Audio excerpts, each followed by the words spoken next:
Hi, Cardinals.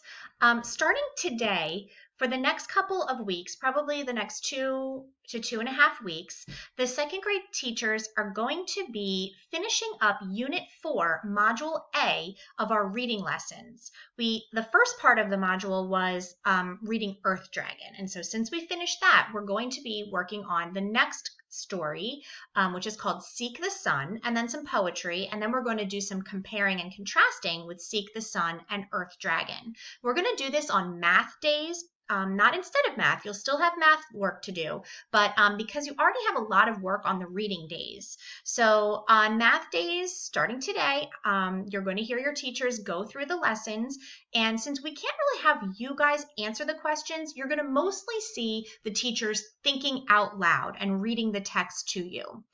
For this lesson, you don't have any work to do afterwards. It's just a listening lesson. All right, so get yourselves comfortable. We're going to go through and I'm going to read you the whole story of Seek the Sun. I'm going to be focusing on two different things. One of them is comparing and contrasting the characters' points of view. Remember, when we compare and contrast, we are telling what is the same and what is different. And point of view is how do the characters act or think or feel. We're also going to be focusing on the moral of the story, or what is a lesson that you can learn by reading this story. So I'm going to go ahead and start reading, but before I do that, I just want us to point out our close read questions that I'm going to focus on. One is, what is the point of view of the sandal maker and his wife towards the paper fortunes, which you're going to learn about in just a moment. One is to compare and contrast the points of view of the sandal maker and his wife after their sunlight was taken away. And then finally, what do you think the central moral of the story is, and why do you think so? All right, so I'm going to switch on over to the text. And if you can see this and you want to read right along with me, you totally can do that, or you can just listen. Okay, the story is called Seek the Sun, and it takes place in Japan. And it is by Phyllis Gershader. And here we go. Okay, the old sandal maker and his wife lived in a little wooden house on a sunny street in Asakusa, Japan. For 50 years, husband and wife prayed at the great temple nearby. After they prayed, they chose a paper fortune. Before tying it to a tree alongside the other paper fortunes fluttering in the breeze, they studied it a while. Was it a good fortune or a bad one? Sometimes it was hard to tell. Okay, so one of the questions asked, what is the point of view of the sandal maker and his wife toward the paper fortunes? And I would have to say that the sandal maker and his wife probably have a lot of belief or faith in their fortunes that they get, because they've been doing this for 50 years. They go to the temple, they pray, they choose a paper fortune, they study it and think about it, and then they hang it up. So it's something that they probably really have a strong understanding of, and they really find the paper fortunes to be very important to them. Okay, here I go. One week, their fortune announced, "You will find a way." "Yes, I suppose we will," said the sandal maker. The next week, their fortune advised, "Seek the sun each day." "That will be easy," said his wife. "It's springtime, and the sun always shines in the spring."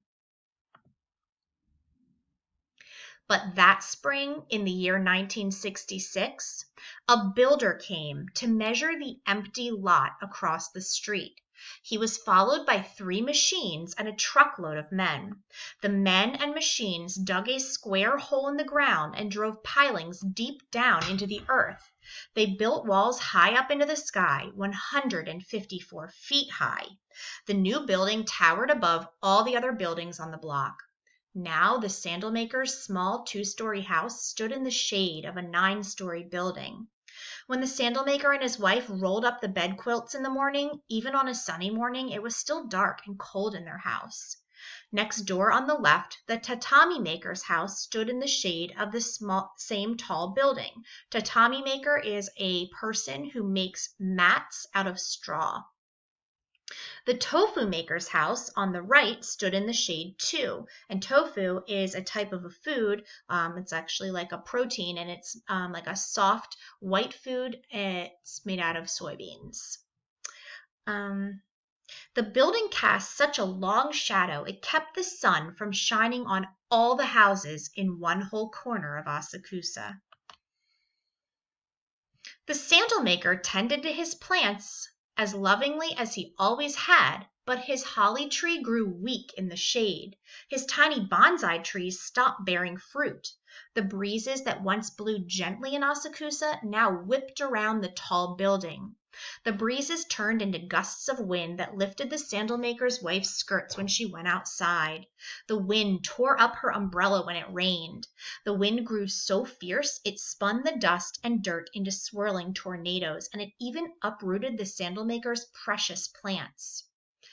So it's almost like this part here is describing the problem that the sandal maker and his wife are having. So things were really nice and peaceful. Then this big giant tall building was built, and now they're having all sorts of problems happening. Their food or their fruit is not growing. The plants are not strong enough to stay down. The wind is whipping around. So things are not going well because of the big building that was built. You would think a dragon had moved into the neighborhood, he cried. How can we wrestle with a dragon? How can we seek the sun each day here in the shadow of a tall building? If I can tell by the sandal maker's actions and words, he's really upset and very frustrated with the situation. But listen to this. We will find a way, said his wife. Our fortune said so.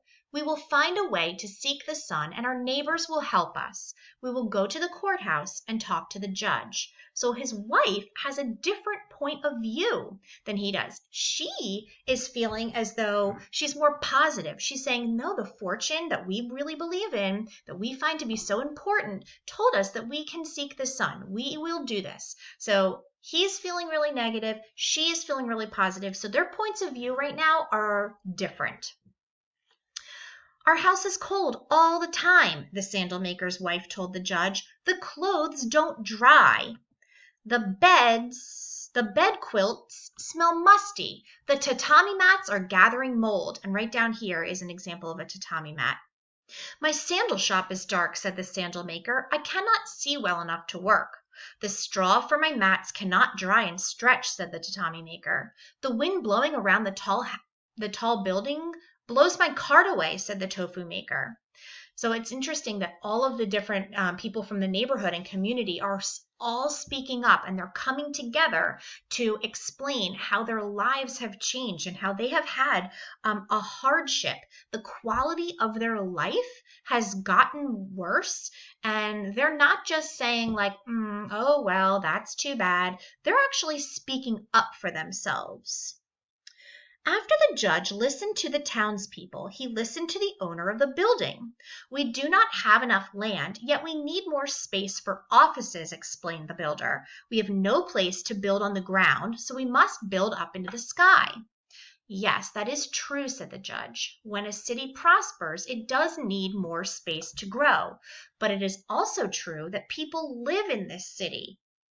So I'm just kind of thinking out loud that judge seems very fair. He or she is listening to each side and like they're able to express their opinions, and the judge is really helping them to see everybody's point of view. Okay, see, here is the judge. It looks like a man. And he asked the builder one question. Would you like to live in a house without sunlight? The owner of the tall building bowed his head. No, he said. Sunshine, declared the judge, is essential or very important or necessary to a comfortable life. A citizen's right to enjoy the sunshine in his own home must be protected by law. The judge ordered the builder to pay the sandal maker and his neighbors for taking away their sunshine. The judge also ruled that the builders could never again build buildings tall enough to block the sun in the narrow streets of Asakusa. Okay, so the judge ordered that the builder had to pay them, but he didn't make them take the building down. The next time the sandal maker and his wife visited the great temple, they offered a prayer and chose a paper fortune. The sandal maker read their fortune out loud. This one says, "Light will fill an empty space." "It sounds like a good fortune," his wife said, tying it to the branch of a cherry tree. "I hope it comes true." When the couple arrived home, the only light to fill their house was lantern light. Yet they were happy in the house where they had lived and worked for 50 years, next door to the shops, the temple they loved, and all their good friends. They were happy knowing they had helped to change the laws. From now on, in neighborhoods like ours, the sandal maker proudly told his friends, buildings taller than 33 feet will not be allowed. One sunny morning, after the old couple visited the temple and watched the birds and tourists coming and going, they saw machines and a truckload of men working in an empty lot nearby. The men and machines were digging a hole. "Oh no, not another tall building," cried the sandal maker's wife. "How can that be?" They are digging a very small hole," observed the sandal maker. The next day the hole was filled with water, and the men returned to plant trees, build benches, and lay stone paths. The empty lot had become a park. "Light will fill an empty space," the sandal maker exclaimed. "Our fortune has come true." In the park, the sandal maker's bonsai and holly trees found a new home, and he and his wife found a home away from home, a light-filled space where the bonsai once again bore fruit, school children and frogs hopped among the stones, and colorful koi, which are fish, swam to and fro in the pond, red, white, and gold beneath the noonday sun. So over here on this sidebar, it says, this story was inspired by an actual court case in Japan brought by an 80-year-old sandal maker, Koji Watanabe, and 3 of his neighbors in Asakusa, an area in Tokyo known for its famous Buddhist temple and traditional old-style neighborhoods. Today in Japan, when tall buildings are constructed, the amount of shadow that can fall on nearby buildings is limited by law. In new homes, the law requires that sunlight shine in a family's living room for a certain number of hours each day. That is very interesting. So as this story is over, I'm going to go back to this one, which is, what do you think the central moral of the story is? Okay, so a moral is like a lesson or something that you can take away from a story and learn and even apply it to new situations. I have a feeling that this story has a couple of different morals. So I'm going to tell you the ones that I was thinking of, and maybe you even have a different one. One of them I was thinking is, it is important to stand up for what you believe in. When you have something that you feel strongly about, it's important that you don't just sit by and kind of let it stay inside. Speak out about it and let people know what your concerns are. Also, kind of going along with that, when you do speak out about something that's bothering you, you might find that other people have the same concerns or ideas that you do. And so when you work together, you can make a bigger change. Think back to our Change Makers book, or even our City Green book, where the whole neighborhood came together to try to get that empty lot turned into a park. The more people that are working together, the louder your voice can be. Even think about Susan B. Anthony and women's suffrage. She was able to make some very big changes. And then finally, the other moral I was thinking is that your quality of life is worth protecting. So if something is changed, like for the sandal maker and his wife, their lives really changed in a negative way. And so instead of sitting back and just saying, oh, well, that's just how it is, they decided to stick up for what they believed in because they knew that it was worth it. All right, so great listening today, and I hope you join me later for our math video.